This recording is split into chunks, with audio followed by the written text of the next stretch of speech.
El movimiento Honor Colorado inscribió sus candidaturas de cara a los dos comicios importantes previstos para el 18 de diciembre próximo: la interna para pugnar por la chapa presidencial y la presidencia de la Junta de Gobierno de la ANR.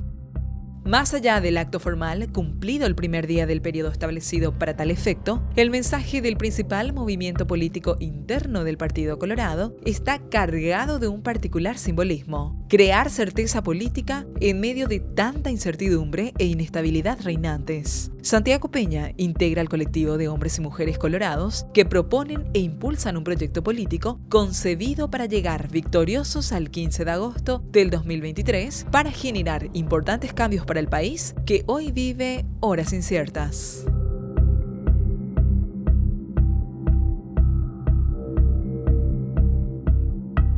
Saludamos a Santiago Peña. ¿Cómo le va? Muy buenas noches. Muy buenas noches, Augusto, Benjamín, la audiencia. Un placer compartir esta noche de domingo con ustedes.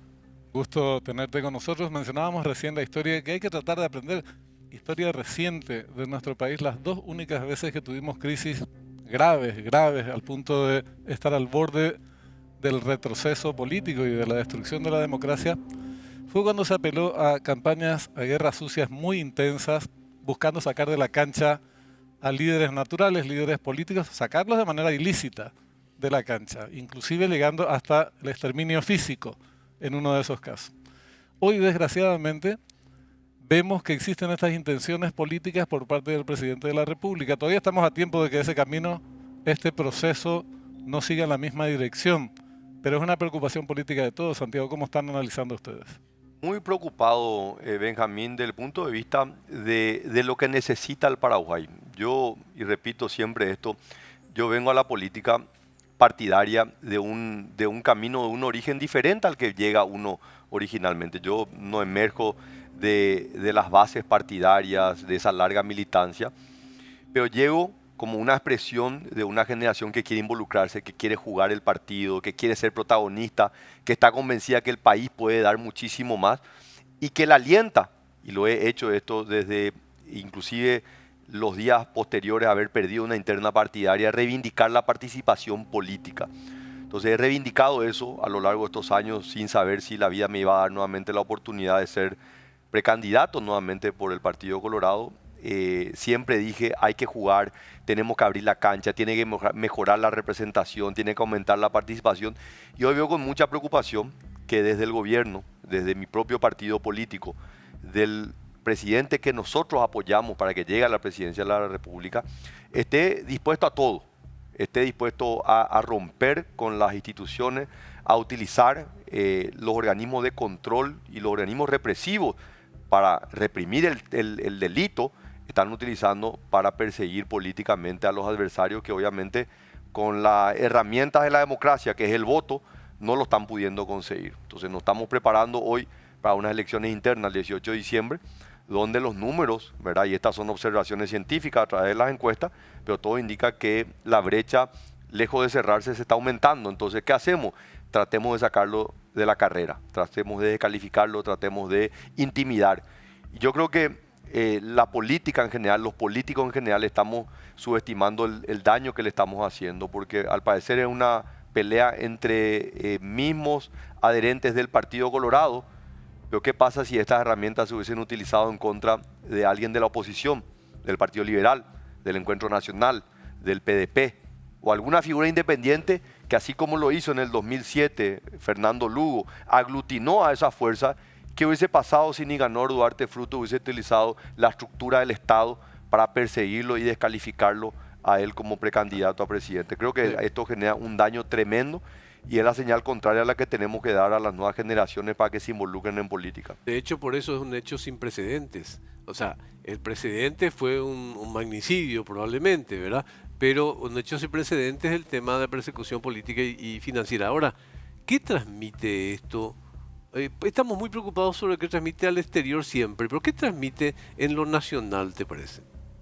Yo creo que es un acto de desesperación, Augusto, ¿verdad? En el ámbito económico siempre uno trata de apelar al raciocinio, a los números, ¿verdad? Y esto sea en el campo comercial o en el campo bancario, uno se da cuenta que la persona que ya está dando un manotazo de abogado es capaz de hacer cualquier cosa, cualquier barbaridad.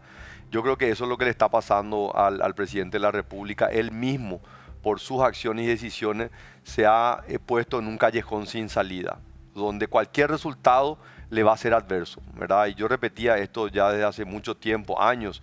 Decía que lo peor que hay es un barco que no tiene rumbo, porque cualquier viento le es adverso. Si yo no sé si me quiero ir hacia el norte, hacia el sur, hacia el este o el oeste, cualquier viento va a ser un viento adverso porque no tengo rumbo. Y yo creo que es lo que le está pasando y esto se ha dado tanto en el campo de la gestión pública, la gestión económica y hoy la gestión política, que es también algo muy importante, que por supuesto la figura del presidente de la República puede ser muy importante para dar certidumbre o puede hacer un daño terrible generando incertidumbre. Yo creo que las acciones de este gobierno generan incertidumbre y todo esto genera un cóctel explosivo para una situación económica muy difícil, una situación política muy difícil, y esto tiene consecuencias sociales con aumento del desempleo, aumento de la pobreza, genera también un problema de la inseguridad reinante hoy en la capital. Entonces creo que esto le hace un terrible daño al país. Desde hace tiempo venimos señalando que Mario Abdo está gobernando es un decir, ocupando la presidencia pero de espaldas a las necesidades del país. Porque un presidente puede equivocarse cuando se aboca a la tarea de abordar los problemas y buscar soluciones. Claro que puede equivocarse. Pero nosotros estamos en un estadio inferior a esa equivocación, que es, ni siquiera se empapa o aborda los problemas del país, que inexorablemente se van a seguir agravando. Entonces, ¿qué ofrece hoy el presidente? Aparte de guerra sucia, es la pregunta que uno se hace. Una guerra sucia que puede tener consecuencias económicas y políticas muy malas. Sí. Y además de eso, ¿qué ¿Qué conclusión podemos sacar? ¿Cuál es la estrategia política del gobierno? ¿Es guerra sucia y guerra sucia? Yo creo, Benjamín, que a lo largo hoy podemos, con 4 años de gobierno, casi 4 años de gobierno, ya hay un patrón de comportamiento, ya podemos evaluar diferentes momentos. En diferentes momentos del gobierno ha habido momentos de unión dentro del Partido Colorado, no podemos negar. A mí me ha tocado, apenas arrancó la pandemia, ir al Palacio, discutir la ley de emergencia, salir como vocero a apoyar las medidas del gobierno, pero también me ha tomado en muchos momentos, ¿verdad?, tener que criticar y cuestionar los actos de corrupción, las malas designaciones en el gabinete, falta de idoneidad, de honestidad. Me ha tocado a lo largo de esto.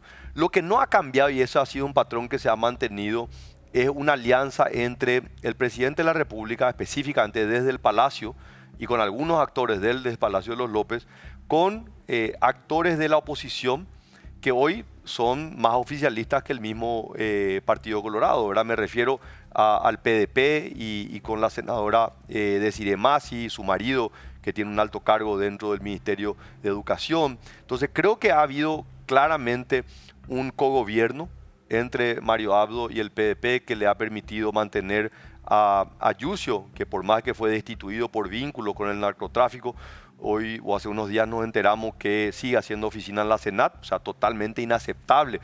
Un ministro del Interior que fue encontrado en fuertes vínculos con el narcotráfico en las oficinas desde el organismo técnico que tiene que combatir el narcotráfico, no tiene ningún sentido.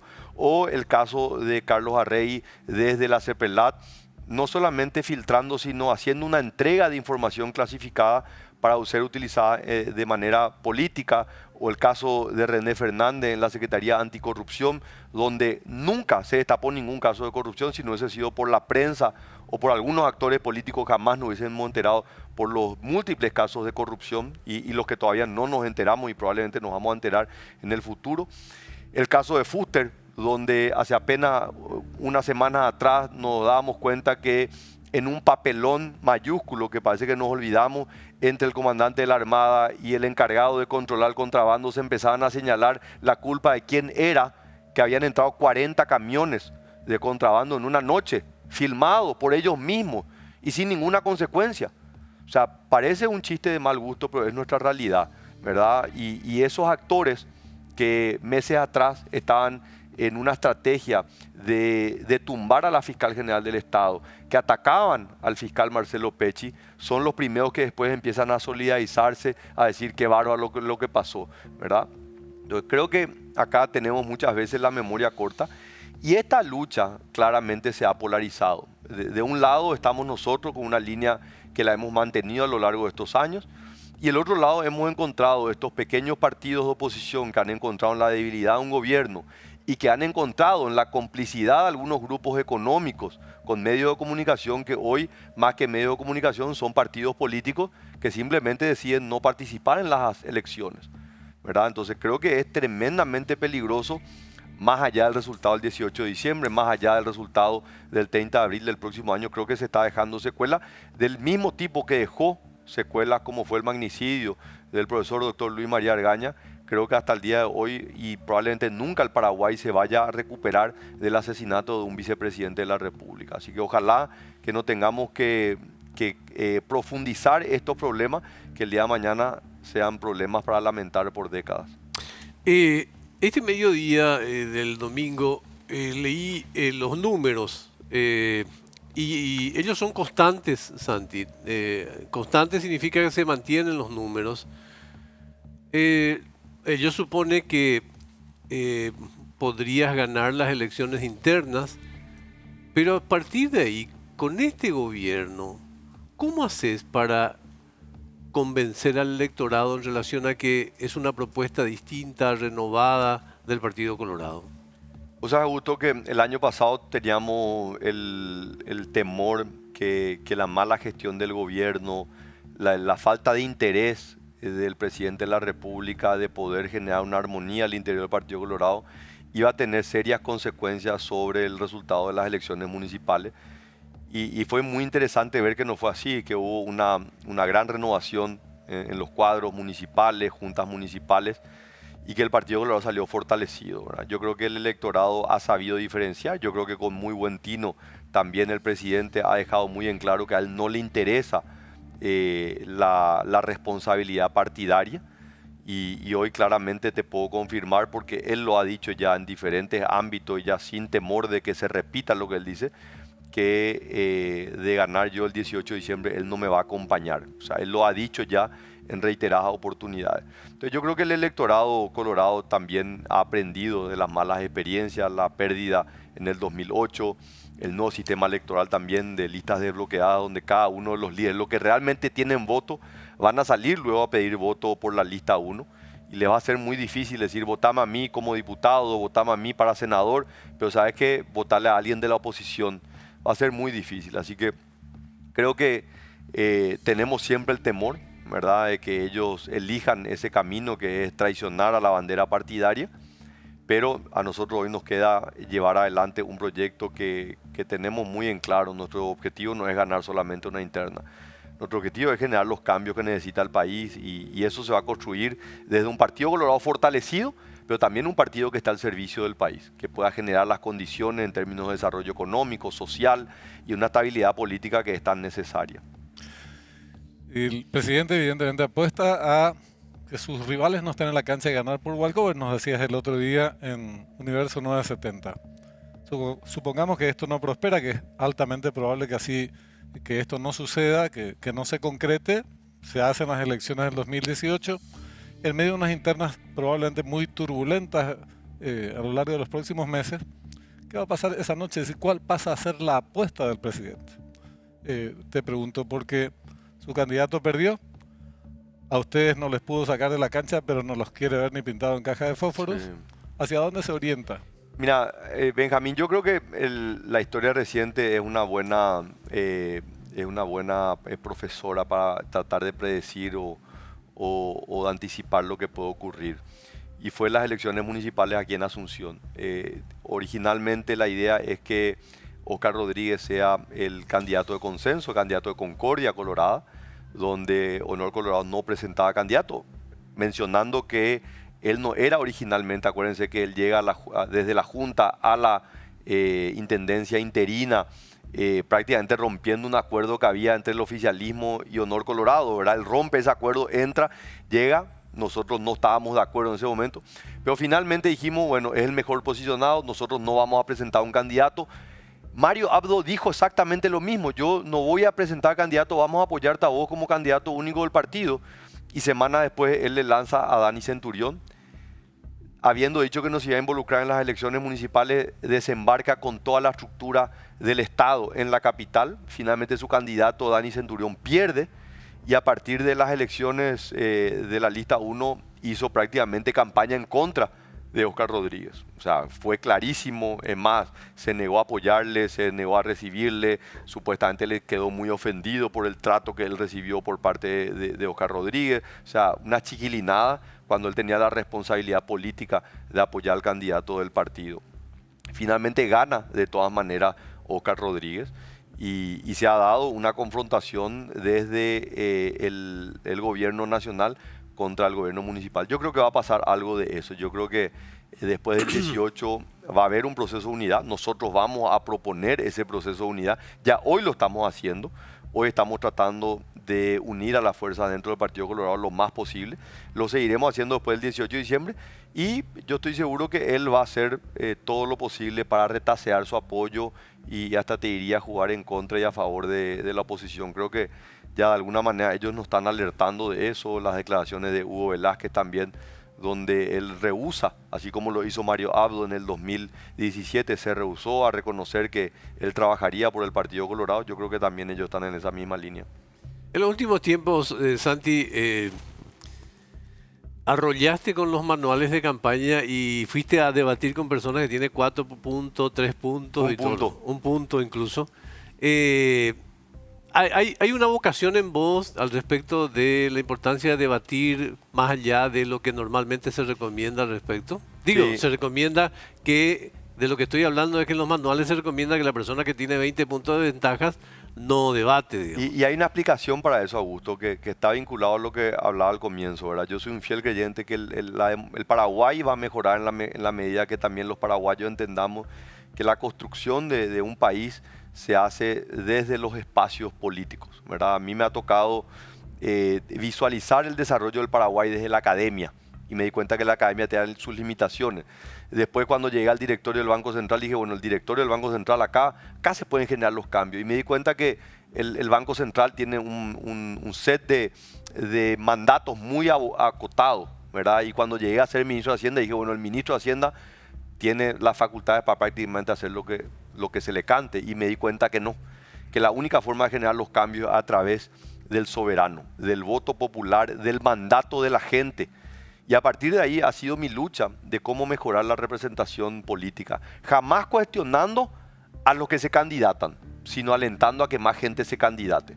Entonces en esa lógica a mí me ha llevado a alentar, a participar y más todavía cuando son figuras jóvenes que pueden no tener ninguna posibilidad electoral, pero el simple ejercicio del debate y la participación es lo que yo reivindico. Así que en eso, efectivamente, contrario a lo que dice el manual, pero en mi objetivo, y con 43 años, te digo, mi objetivo no puede ser solamente ser presidente de la República. Yo quiero creer que puedo hacer algo más por los próximos 15 o 20 años en mi país. Además, a mí me parece fundamental. Vos sabés que a veces estos manuales hay que dejarlos al costado, porque también tiene que ver con la actitud de uno hacia las minorías. El ejercicio de la mayoría no implica ignorar a las minorías. Totalmente. Sino incluirlas y, sí, como vos decís, por medio del debate, y por ahí tienen muy buenas ideas, y mejores que las que uno puede tener en determinado momento sobre un tema en particular. Así que yo celebro, me parece que ese es el camino independientemente de los manuales. Yo tengo no sé si es una atracción al tratar de ir a los espacios que pueden generar incomodidad, ¿verdad? Porque parto que mis intenciones son intenciones nobles. Yo genuinamente creo que puedo generar un cambio en el país. Yo creo que esto es un trabajo que requiere un esfuerzo enorme, de una convicción enorme. Entonces, estoy dispuesto a sentarme con quien sea, a debatir con quien sea y a ver, por ahí me convence que mi lucha no es la lucha correcta, ¿verdad? Pero por lo menos que me den la oportunidad de que me escuchen y bueno, en algunos espacios consigo, en algunos espacios no he conseguido que me puedan invitar a una entrevista televisiva o radial. Venís del mundo de la economía, ¿sabés hacer dialogar mejor que en el 2017 la economía con la política hoy? Sí, muchísimo más. Un crecimiento enorme, Augusto.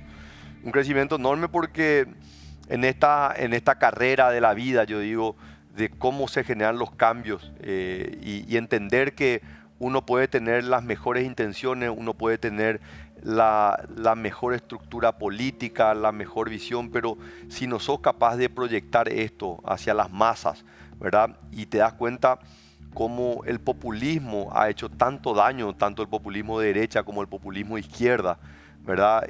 Creo que la política y las campañas políticas son un escenario único, y yo me siento un privilegiado de poder hablar de estos temas. Hasta te diría como una visión de docente de cómo explicamos a la ciudadanía más informada, a la menos informada, de los riesgos que tenemos. Cuando nosotros hablamos hoy desde una primera persona, yo me siento vulnerable.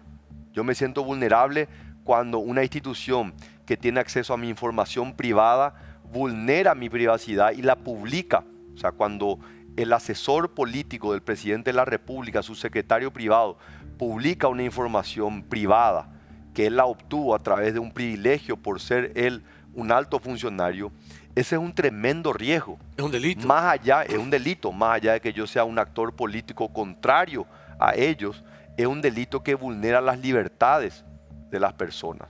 Entonces, a mí me preocupa tremendamente el camino que este presidente está eligiendo, y es un camino que va a traer secuelas y que va, de alguna manera, a contribuir en el legado desastroso que nos va a dejar estos 5 años de gobierno.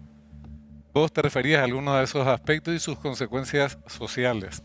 Y desde luego necesitamos más tiempo para hablar de otros y otros como Itaipú. Yacyretá mismo, estamos perdiendo plata en Yacyretá y además nos estamos endeudando más en Yacyretá por falta de gestión. Sí. Se había reducido la deuda de 18.000 millones a 4.000.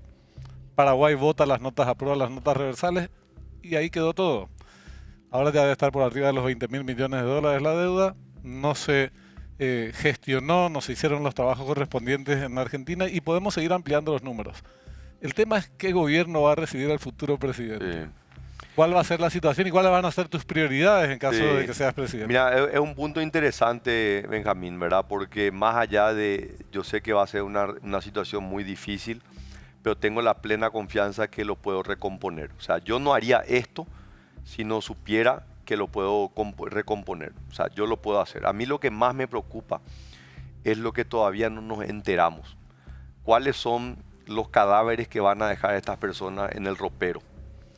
Y lo que más me preocupa, que obviamente yo he estado en las entrañas de la administración pública, conozco la forma de pensar del funcionario público.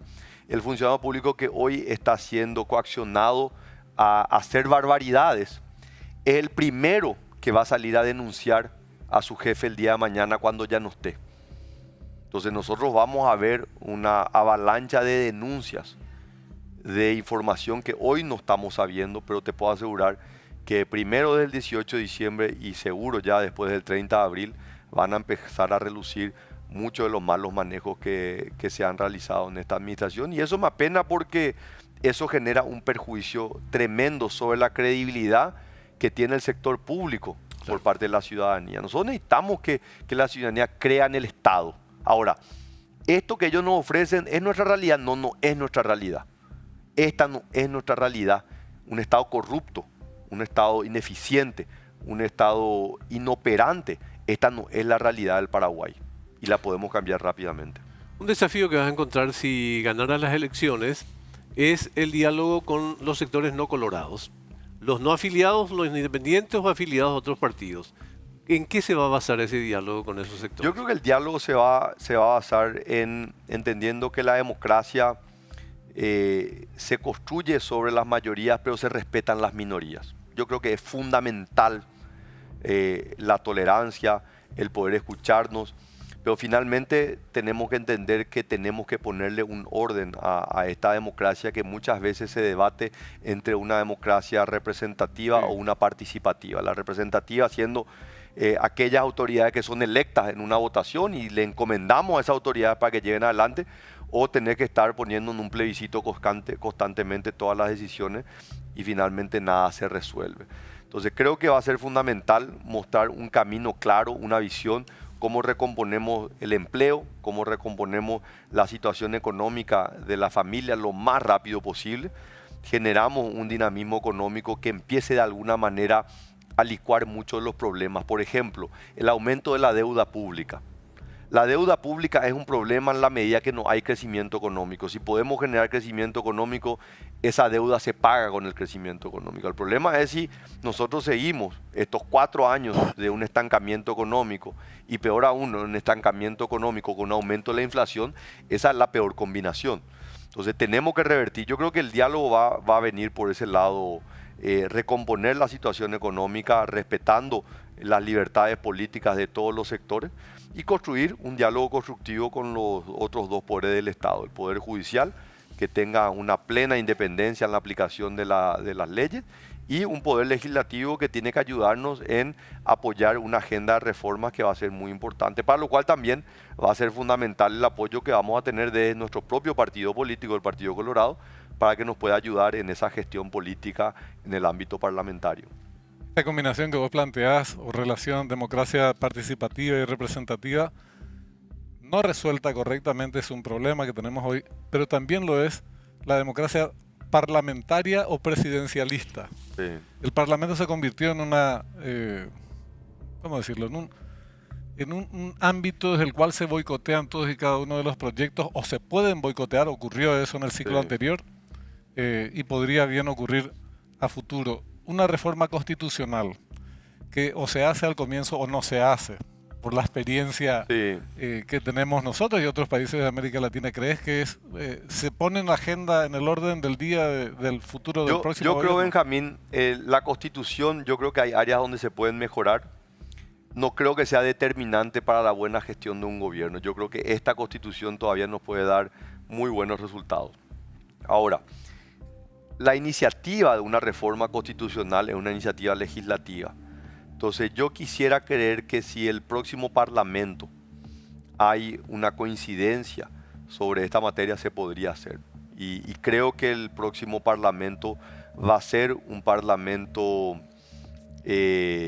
bicolor.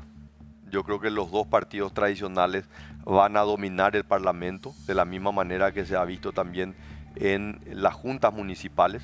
Creo que este nuevo sistema electoral de voto preferencial privilegia a los partidos políticos, y así debería ser. Yo reivindico esto, me parece que es excelente.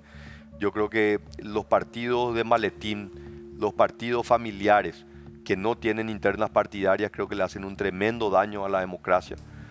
Creo que los partidos tradicionales, el Partido Colorado, el Partido Liberal, van a ser los grandes ganadores en las elecciones legislativas del próximo periodo, y eso va a permitir también que un Parlamento azulgrana se pueda sentar a debatir sobre los grandes desafíos del 2023. Un Parlamento azulgrana podría ser el mejor Parlamento de la historia. Ahora, vas a encontrarte, si fueras presidente, con una Latinoamérica particularmente, con un continente pintado en varios colores de posiciones ideológicas y todo lo demás.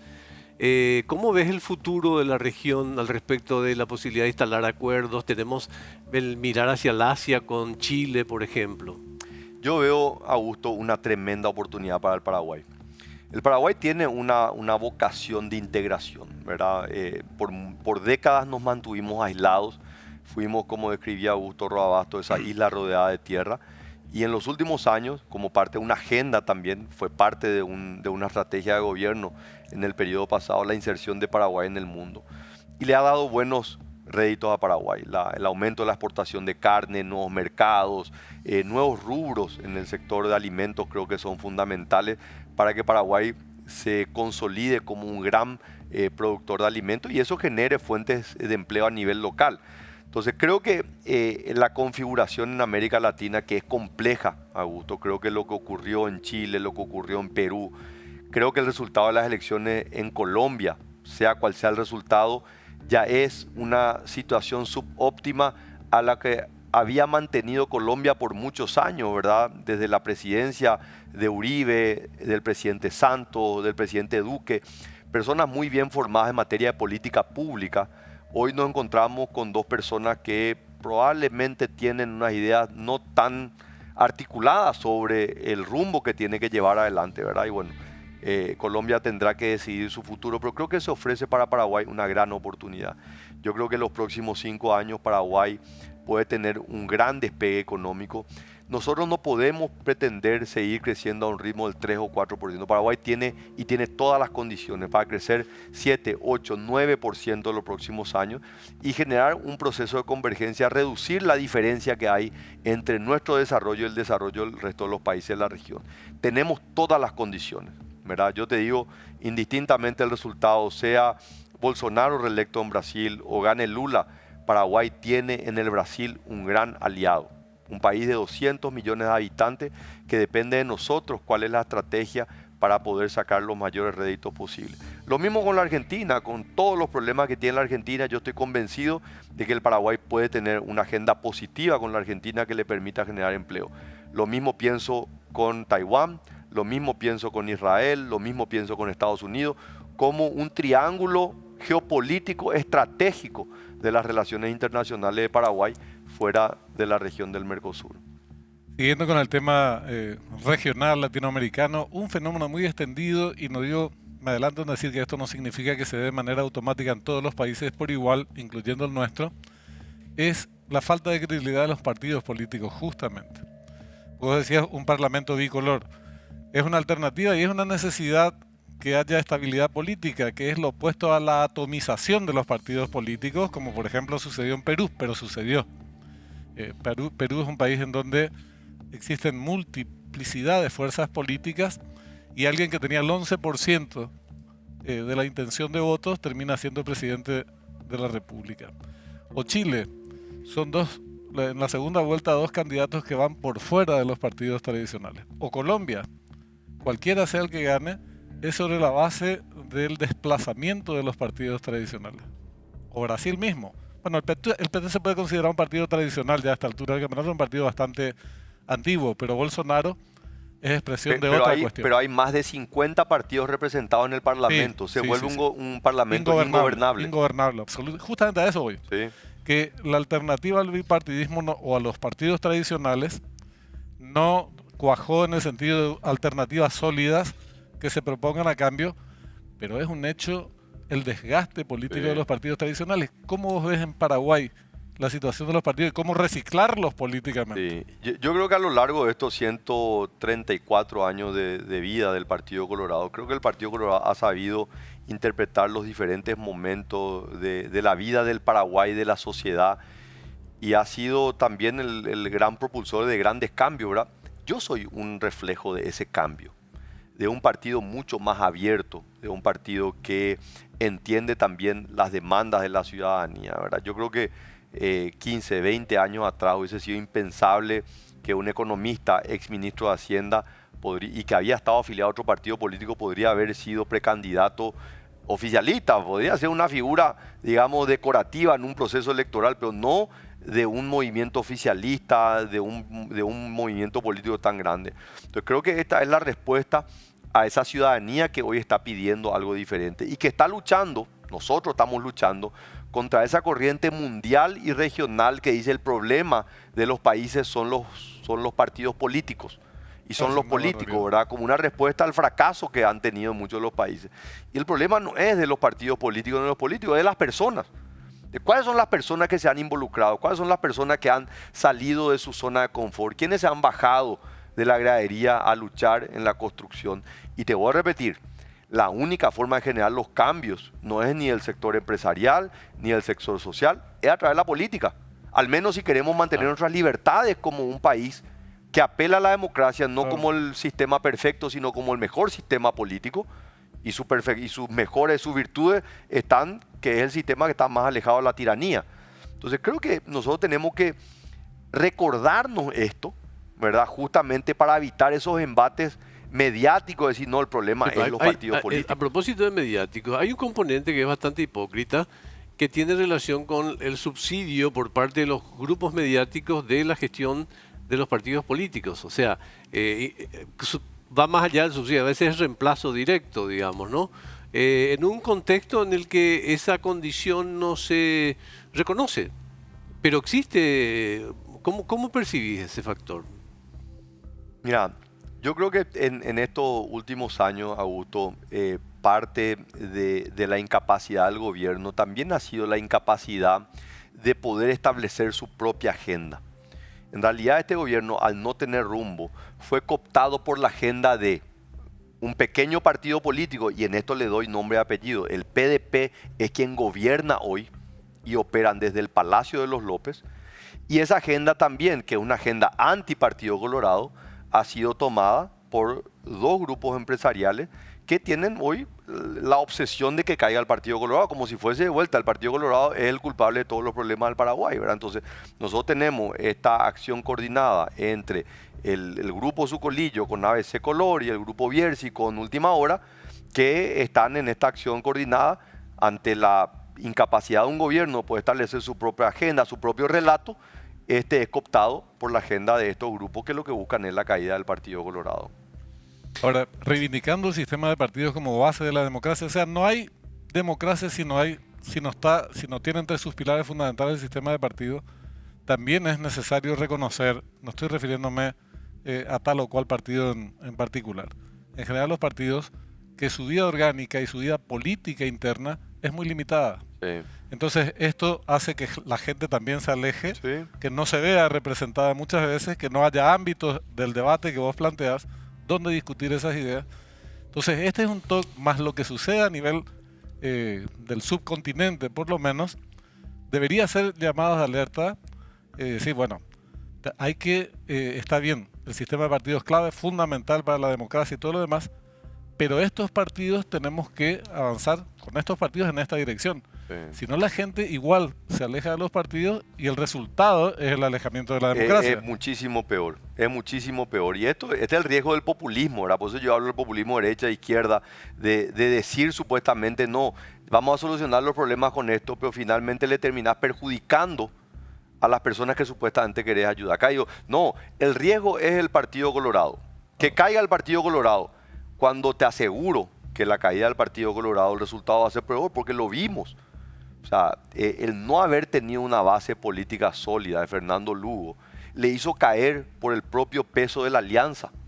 Si Fernando Lugo hubiese sido parte de un partido político con una base política amplia, jamás hubiese caído, porque él cae por las traiciones de su propia base. El Partido Liberal fue el que le hizo caer a Fernando Lugo en el año 2011. Entonces creo que esto deja enseñanzas enormes y nosotros tenemos que recordar, porque la gente tiene muchas veces memoria corta sobre esto.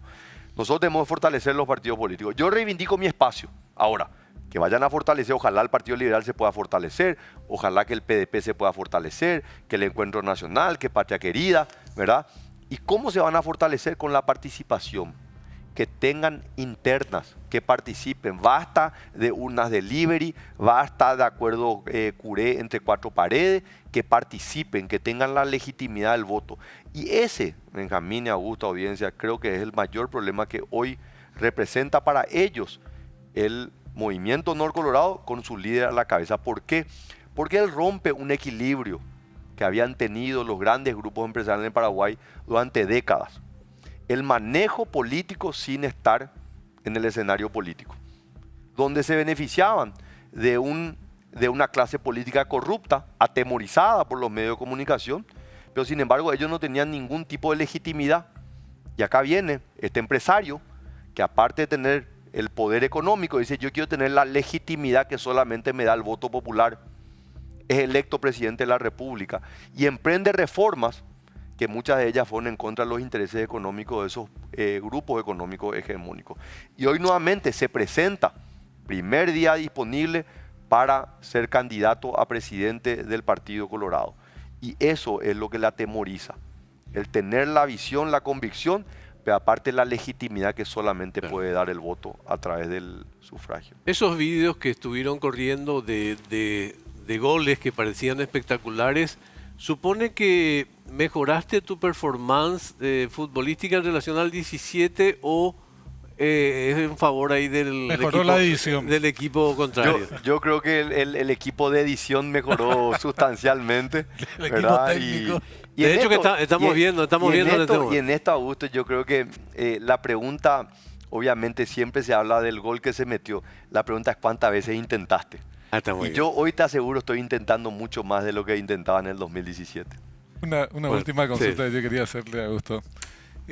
¿Vos imaginás un gobierno colorado, presidido por vos, pero que convoque a las fuerzas políticas de oposición para decirle, gente, vamos a ponernos de acuerdo sobre estos 3, 4 Sí. temas capitales y vamos a empujar juntos? Que no es lo mismo que un cogobierno. Gobierna el que fue electo, pero con participación de la Benjamín, oposición. tengo tan claro esa parte, ¿verdad? Y yo me siento de alguna manera, no puedo no hacerlo. No puedo no hacerlo porque claramente nosotros hemos tenido diferentes presidentes de la República en los últimos 30 años. Hemos tenido un obispo, hemos tenido empresarios, hemos tenido políticos, ¿verdad? Pero yo me siento una enorme responsabilidad de poder liderar esa conversación y ese diálogo, ¿verdad? Porque esos presidentes, algunos han tenido mejores, otros peores asesores. Y muchas veces esa discusión la llevaron adelante asesores. Yo no puedo, con la experiencia que he acumulado, con el conocimiento que he acumulado, no sentarme y liderar esa mesa. Y yo creo que esa es una oportunidad demasiado grande. Que yo me pueda sentar con los actores políticos, poder compartir la visión. ¿Dónde podemos nosotros dejar, dónde yo podré dejar el Paraguay en el 2008, 2028? ¿O dónde podremos construir el Paraguay de los próximos 15 o 20 años? Y yo creo que esa es una oportunidad tremenda que tengo yo y ojalá el pueblo colorado primero y el pueblo paraguayo me dé para que yo pueda liderar esa gran transformación que requiere el país para los próximos años. Santi Peña, muchas gracias por compartir con nosotros esta noche, ¿sí? Un gusto siempre compartir con ustedes y con la audiencia. Muchas gracias. Nos vemos el próximo domingo, ¿sí? Así será. Que sigan bien, cuídense mucho. Hasta entonces.